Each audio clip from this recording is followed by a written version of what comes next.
धीरे पूरी आप में मैं ये हो गई हूँ, मग्न हो गई हूँ। वाह। और 1 महीना भी नहीं हुआ कि मैं बस मुझे कहीं से पता चला था। नमस्कार साथियों, जय श्री राम। आप सब जानते हैं कि बागेश्वर धाम सरकार केवल एक नाम नहीं है, ये एक ऐसी अनुभूति है जो हजारों लाखों लोगों के जीवन को बदल रही है। ये वो पावन स्थल है जहां भक्त अपनी टूटी हुई आस लेकर आते हैं और फिर उम्मीद बनकर लौटते हैं। यहाँ चमत्कार सिर्फ देखने की चीज नहीं है, बल्कि जीने की अनुभूति है।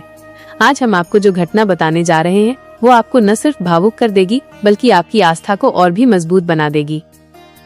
कहानी की शुरुआत एक योजना और परीक्षा। ये घटना गुजरात की है, जहाँ पूज्य पंडित धीरेन्द्र कृष्ण शास्त्री जी की दिव्य कथा और दिव्य दरबार चल रहे थे। भक्तों की भारी भीड़ उमड़ी हुई थी, हर कोई अपने गुरु के दर्शन पाने को व्याकुल था।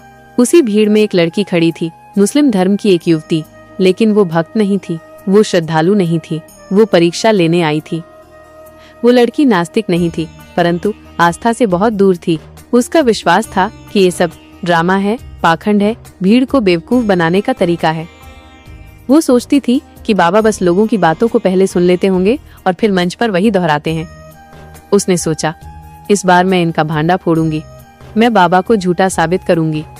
वो प्लान बनाकर आई थी। सादे कपड़ों में, बिना किसी पहचान के, बिना किसी सवाल को लिखे, वो दरबार में चुपचाप बैठ गई। दरबार की गरिमा और गुरुजी का विवेक। दरबार शुरू हुआ। हजारों लोगों की पुकारें, जय घोष और गुरुजी की ओजस्वी वाणी। गुरुजी कहते हैं, ये दरबार किसी एक धर्म का नहीं, ये मानवता का दरबार है। यहाँ सिर्फ मन की पुकार सुनी जाती है। धर्म, जात, रंग, भाषा, इन सबसे ऊपर उठकर बालाजी यहाँ काम करते हैं। पर्ची चल रही थी, लोग अपनी समस्या कह रहे थे और गुरुजी बिना पूछे, बिना बोले सब कुछ बता रहे थे। वो लड़की देख रही थी, पर मन में शक बना हुआ था। फिर अचानक सबको चौंकाते हुए गुरुजी ने कहा, तुम, हाँ, वहीं बैठी हो। तुम सोच रही हो कि मैं तुम्हारा नाम कैसे जान गया। तुम सोच रही हो कि तुम्हारा प्लान सफल होगा। लेकिन सुनो बेटी, जो तुम सोच रही हो वो मेरे बालाजी पहले ही जान चुके हैं। लड़की का मंच पर बुलावा और सत्य का उजागर होना। लड़की हक्की बक्की रह गई। गुरुजी ने उसका नाम लेकर मंच पर बुलाया। वो डरते डरते आई, मन में संशय, चेहरे पर अजीब घबराहट। गुरुजी बोले, तुम यहाँ ये साबित करने आई हो कि बागेश्वर धाम का चमत्कार झूठा है। तुम लोगों को बोलना चाहती हो कि ये सब ड्रामा है, लेकिन क्या तुमने कभी ये सोचा है कि कोई इंसान बिना देखे, बिना सुने तुम्हारे मन की बात कैसे जान लेता है? भीड़ में सन्नाटा छा गया। गुरुजी ने एक कागज निकाला और उस पर लिखा, तुम्हारे पर्स में जो कागज रखा है उस पर जो लिखा है वही तुम्हारी योजना है। तुमने लिखा है, अगर ये बाबा सच में चमत्कारी है तो मुझे मेरी पहचान पूछे बिना मेरे बारे में बताए। लड़की कांपने लगी। उसने कहा, आपने मेरा पर्स देखा क्या? गुरुजी मुस्कुराए, नहीं बेटी, मैंने नहीं देखा, लेकिन मेरे बालाजी ने देखा है। साक्षात चमत्कार। 2 शेरों की उत्पत्ति। लड़की ने घबराकर कहा, अगर आपके पास शक्तियां हैं तो अभी चमत्कार करके दिखाइए। मुझे दिखाइए कि आप में क्या शक्ति है। गुरुजी गुस्से में नहीं आए। उन्होंने बड़ी नम्रता से कहा, बेटी, मैं कोई चमत्कारी इंसान नहीं हूँ, मैं तो सिर्फ बालाजी का माध्यम हूँ। चमत्कार अगर होगा तो वो मेरे नहीं, मेरे बालाजी के कारण होगा। फिर उन्होंने कुछ मंत्रों का उच्चारण करना शुरू किया। पूरा दरबार मौन हो गया। कुछ ही क्षणों बाद उस लड़की के शरीर में एक तेज कंपन हुआ और फिर उसके पीछे 2 शेरों की आकृति उभरी। किसी ने उस पर कुछ प्रोजेक्टर नहीं चलाया था, कुछ धुआं नहीं छोड़ा गया था। वो साक्षात दर्शन था। लोगों की आंखें फटी की फटी रह गईं। भीड़ में हलचल मच गई।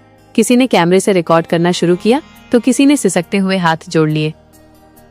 लड़की का पश्चाताप और परिवर्तन। अब वो लड़की कांपने लगी। वो जमीन पर गिर पड़ी। वो रोते हुए कहने लगी, मुझे माफ कर दो गुरुदेव, मैं आपको झूठा साबित करने आई थी। मैं नहीं जानती थी कि वास्तव में यहाँ बालाजी विराजते हैं। गुरुजी ने मुस्कुराकर कहा, बेटी, मेरे पास माफ करने का अधिकार नहीं है। तुम बालाजी से माफी मांगो। वो करुणा के सागर हैं, उन्होंने ही तुम्हारा परिवर्तन किया है। गुरुजी ने उसके सिर पर हाथ रखा और प्रार्थना की। लड़की शांत हो गई, जैसे कोई नया जन्म पा लिया हो। दरबार की समाप्ति। एक सीख। दरबार के अंत में गुरुजी ने सभी से कहा, भाइयों और बहनों, ये चमत्कार नहीं, ये विश्वास है। जब भी कोई व्यक्ति सच्चे मन से बालाजी को पुकारता है तो वो उत्तर जरूर देते हैं, लेकिन कभी कभी वो उत्तर हमें पहचान में नहीं आते क्योंकि हम प्रमाण ढूंढते हैं, अनुभव नहीं। ये घटना हमें क्या सिखाती है? ये घटना सिर्फ एक धर्मांतरण की कहानी नहीं है, यह एक हृदय परिवर्तन की कहानी है। यह हमें सिखाती है कि ईश्वर जात पात धर्म मत के बंधनों में नहीं बंधते। सच्ची श्रद्धा और सच्चे मन से जो बालाजी को पुकारता है उसका कल्याण निश्चित है। गुरु सिर्फ ज्ञान नहीं देते, वो आत्मा को भी झकझोरते हैं। शंका अगर विनम्रता से की जाए तो वह उत्तर तक पहुंचती है, लेकिन जब शंका में अहंकार हो तो वो विनाश का कारण बनती है। आपका विचार क्या है?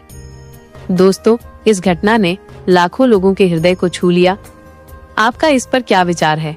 क्या आपने कभी ऐसा चमत्कार अनुभव किया है? कृपया हमें कमेंट में जरूर बताएं। नीचे कमेंट में जय श्री राम लिखना ना भूलें।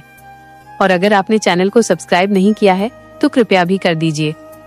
बोलो बागेश्वर धाम सरकार की जय। जय श्री बालाजी महाराज की जय।